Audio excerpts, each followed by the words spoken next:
Alhamdulillah, kita bersyukur kepada Allah Subhanahu wa taala kerana pada malam yang berbahagia ini kita sekali lagi dipilih.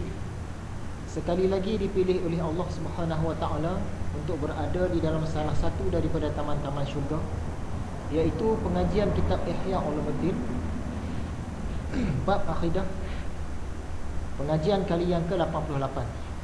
Dan matlamat kita tidak lain ialah untuk menyeimbangkan 3 tungku fardu ain, iaitu tauhid, fiqh dan tasawuf. Jadi pelajaran malam ini kita mulakan dengan mengimbas kembali isi pelajaran yang lepas. Sambil kita imbas kembali, sambil-sambil itu masuk pelajaran yang baru. Jadi secara ringkasnya, apakah cahaya ataupun apakah nur? Menurut Imam Al-Ghazali dalam kitabnya Mishkatul Anwar, cahaya ini ringkasnya ialah sesuatu yang menampakkan. Apa yang menampakkan itulah cahaya, itulah nur. Yang menampakkan, yang mencerahkan, yang menyuluh, yang menzahirkan, itulah nur. Jadi yang manakah sebenar-benar cahaya, ataupun yang manakah cahaya yang hakiki? Yang pertama, kebanyakan orang kata cahaya ni ialah benda-benda bercahaya yang ada di alam ini. Contohnya matahari, bulan, api, lampu dan seumpama dengannya. Sebab benda-benda ini dia menampakkan benda-benda yang lain, dia mencerahkan benda-benda yang lain, dia menyuluh benda-benda yang lain, sampaikan benda-benda lain tu ternampak ataupun terzahir. Golongan yang kedua, mereka berpendapat yang lebih layak dipanggil cahaya ialah mata, kerana mata kita lah yang menampakkan alam ini, termasuklah matahari, bulan, api dan lampu. Sekalipun dah ada matahari, dah ada bulan, dah ada api, dah ada lampu, tapi tak ada mata, ataupun macam orang mati, mata terbuka tapi mata dia tak berfungsi dah, tak ada mata lah.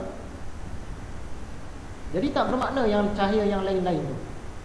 Oleh itu perbandingannya antara benda-benda alam, iaitu matahari, bulan, api, lampu dan haiwan-haiwan yang mengeluarkan cahaya ni, dengan mata, maka matalah yang lebih layak dipanggil cahaya.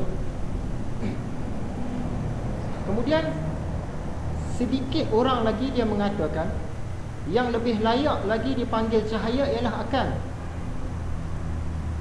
Ramai orang kata benda-benda alam, sebahagian orang kata mata, tapi ada segolongan segelintir lagi kata mata pun belum layak dipanggil sebenar cahaya, sebab yang sebenar bercahaya ialah akal.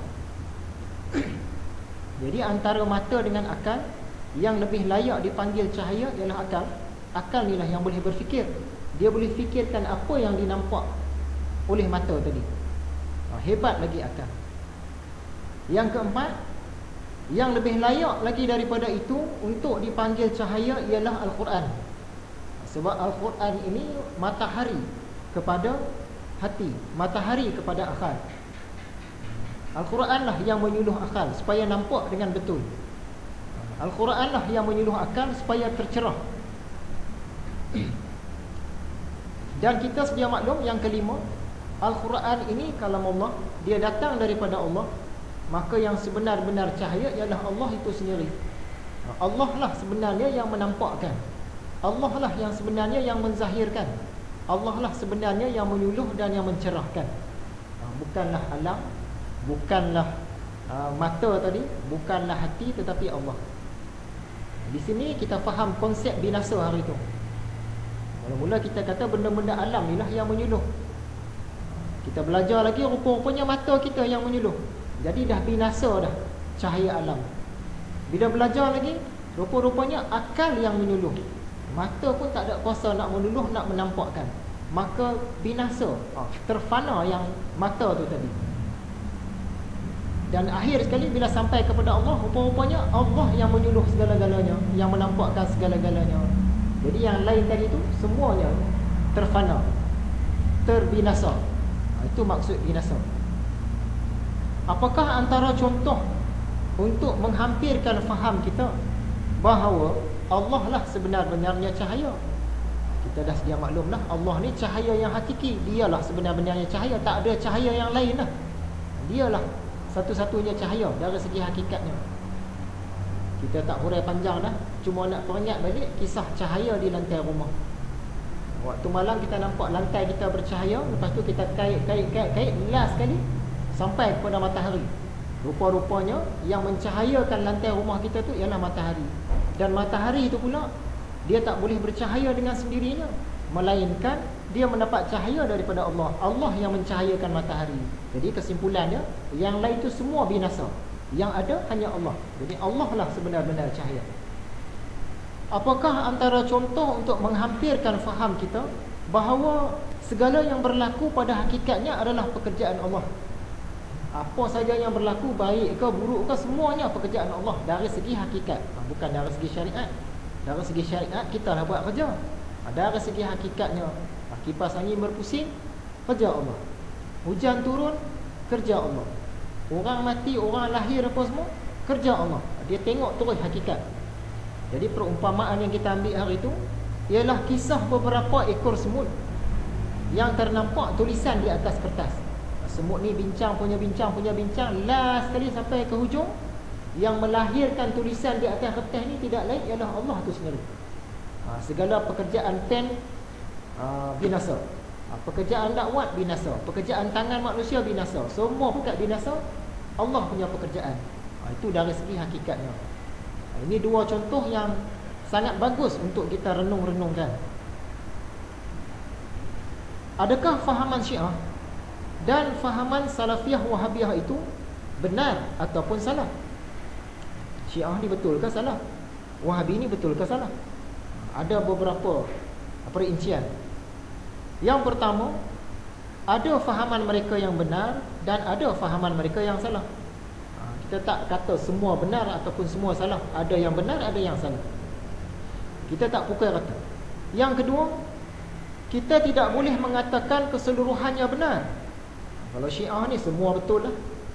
Dan tidak boleh juga mengatakan keseluruhannya salah. Kalau Syiah ni semua salah, tak juga. Yang mana betul kita kata betul, yang mana salah kita kata salah. Yang ketiga, baik Syiah ataupun Salafiyah Wahabiyah, kedua-duanya terpecah kepada banyak aliran.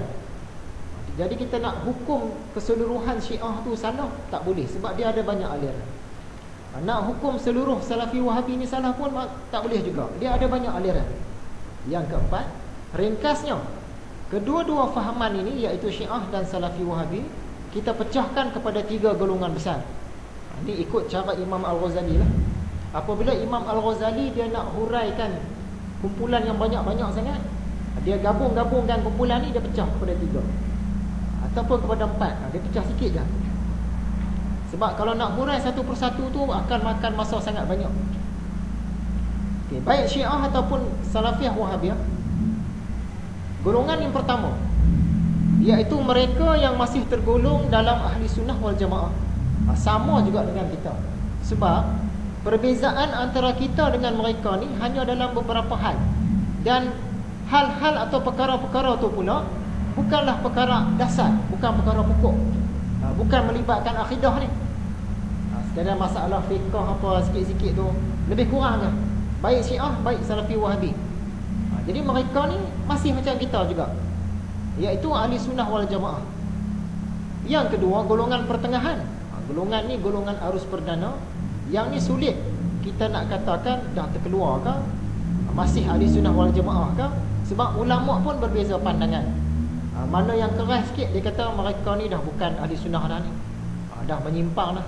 Mana yang tak berapa keras sikit, dia kata masih ahli sunnah lagi, tak berani nak kata menyimpang. Jadi kita pun macam tu juga, tengah-tengah. Okay? Mereka ni banyak perbezaan antara kepercayaan kita dengan mereka. Tetapi para ulama berkhilaf, berbeza pandangan. Ada ulama kata masih ahli sunnah, ada ulama kata dah keluar dah ni. Dan yang ketiga, golongan ekstrim, sama ada dalam Salafi Wahabi ataupun dalam Syiah.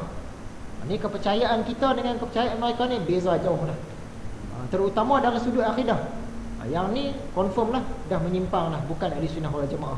Bahkan ulama kata ni bukan Islam pun, sebab dia dah sembah makhluk. Itu bukan Islam lah tu, kata ulama. Jadi ada 3 golongan. Kita tak pukul semua lah. Kita kena tengok ciri-ciri dia dulu baru kita tahu. Dia betul ke salah ke.